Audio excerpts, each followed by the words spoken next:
Olá, eu sou o professor Cláudio Branchieri e nós estamos aqui para trazer para você conteúdos de economia de qualidade. Se você quiser continuar acompanhando nossas videoaulas, inscreva-se no canal. Se quiser receber notificações sobre novas aulas, clique no sininho. Se gostar dessa videoaula, deixe seu like. Bom, a nossa aula de hoje é sobre dois conceitos ainda relacionados à teoria do setor público, né? Eu tinha prometido 3 vídeos, vou acrescentar esse 4 aqui só para introduzir esses conceitos, que são os conceitos de equivalência ricardiana e curvas de Laffer. Tá? Não estão necessariamente correlacionados, mas resolvi abordar os dois conceitos num único vídeo. Tá? Bom, vamos começar pela equivalência ricardiana. Infelizmente, eu tenho que explicar ela, né, passo a passo. Bom, a segunda ideia keynesiana, caso o governo resolva adotar uma política fiscal expansionista, seja por redução de impostos ou aumento de gasto público, o resultado via efeito multiplicador será uma expansão da renda e do consumo agregado das famílias, certo? Isso é o que diz a teoria keynesiana. Se a gente imaginar que esse aumento de gastos ou corte de impostos vai gerar dívida que terá que ser paga no futuro, e de que o governo, ele pode eventualmente gastar mais do que arrecada, mas ao longo do tempo eu tenho um limite para o aumento dos gastos públicos, chamado restrição orçamentária intertemporal do governo, as famílias vão compreender que o que eles estão ganhando hoje na forma de aumento de gasto, ou de aumento de renda, ou de redução de impostos, vai ter que ser paga no futuro, elas podem eventualmente poupar esta renda adicional com o objetivo de poder cumprir as obrigações fiscais no futuro. Isso nós damos o nome de equivalência ricardiana. As famílias irão economizar a renda adicional para pagar o aumento futuro dos impostos que deverão necessariamente acontecer para pagar a dívida pública gerada pela expansão fiscal. Isso é o que diz a teoria da equivalência ricardiana, certo? Me parece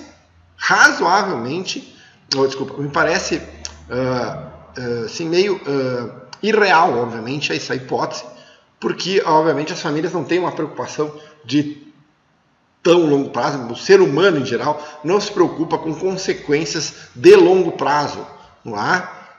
Que excedam, na pior das hipóteses, uma geração. Então é pouco provável que aconteça, mas dentro da teoria econômica, eventualmente alguém pode abordar com vocês esse princípio da equivalência ricardiana, não é?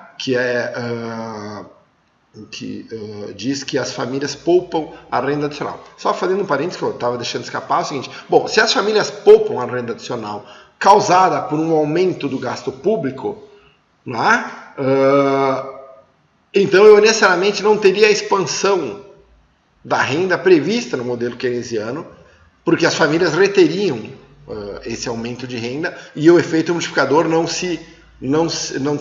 teria a propagação dentro da economia, né, via efeito multiplicador, porque eu teria o gasto inicial geraria a renda das famílias, as famílias pegariam essa renda adicional, ao invés de botar no fluxo e gerar consumo e renda pelo efeito multiplicador, eu poupo esse dinheiro. Né? Então só tem o primeiro impacto. É isso que diz a teoria, a equivalência ricardiana. Ela seria uma contraposição à ideia keynesiana de multiplicador dos gastos públicos, né, como multiplicador de gastos e o aumento do gasto público como um fator impulsionador da renda. Então esse é o primeiro conceito, o conceito de equivalência ricardiana. Agora vamos falar sobre curva de Laffer. Qual é que é a ideia por trás da curva de Laffer? Vou escrever ela aqui e depois a gente vai abordar ela basicamente. Aqui nós temos receita e aqui nós temos taxa. Se eu cobrar 0% de imposto, a minha receita é zero, concorda? E se eu cobrar 100% de imposto, ninguém vai trabalhar ou consumir ou nada, né? Então eu também terei receita tributária Zero. Então eu tenho dois pontos zeros aqui, que é quando o meu imposto é 0% e quando o meu imposto é 100%. Qual é que é a ideia? Eu devo ter uma curva ascendente que vai unir esses dois pontos de mínimo, né, entre 0 e 100, gerando um ponto de máximo em algum ponto, né, que seria então a arrecadação máxima. Então a curva de Laffer, ela relaciona a receita tributária à carga tributária, né, e ela diz o seguinte, ó, aumentos de carga tributária aumentam a receita até um ponto de máximo, a partir do qual aumentos adicionais de carga tributária reduzem a receita total ao invés de aumentá-la. Certo? Isto é a conhecida curva de Laffer. Os impostos,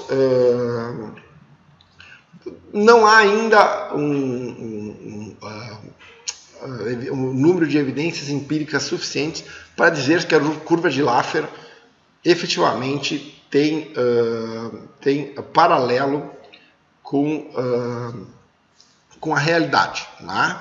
De que há evidências empíricas de sua comprovação. Porém, ela como um exercício teórico tem sentido, né? Porque entre zero, eu vou ter 2 pontos de arrecadação total zero, né?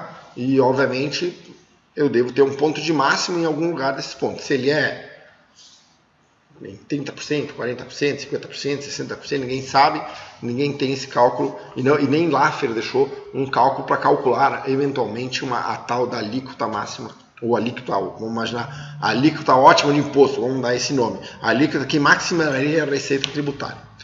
Não é? Dois motivos explicam esse comportamento da curva de Laffer. O aumento dos impostos reduz o retorno de cada hora adicional ao trabalho.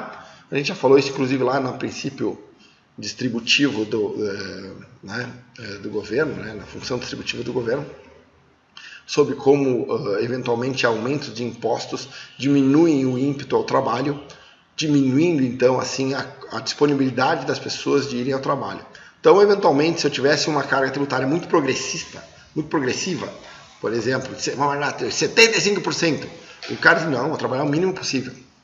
Então, ao invés de aumentar, e eu quiser aumentar a renda, eu tenho 50% de imposto de renda, eu quero botar para 75%. As pessoas, ao invés de trabalharem mais para pagar o horário adicional, vão trabalhar menos. Em vez da receita aumentar, ela diminuiria. Esse poderia ser um motivo que explicaria esse comportamento.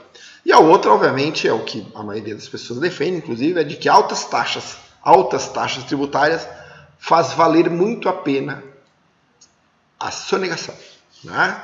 Porque você teria um diferencial muito grande a partir da sonegação em cargas tributárias, em cargas de sobreconsumo elevadas, né?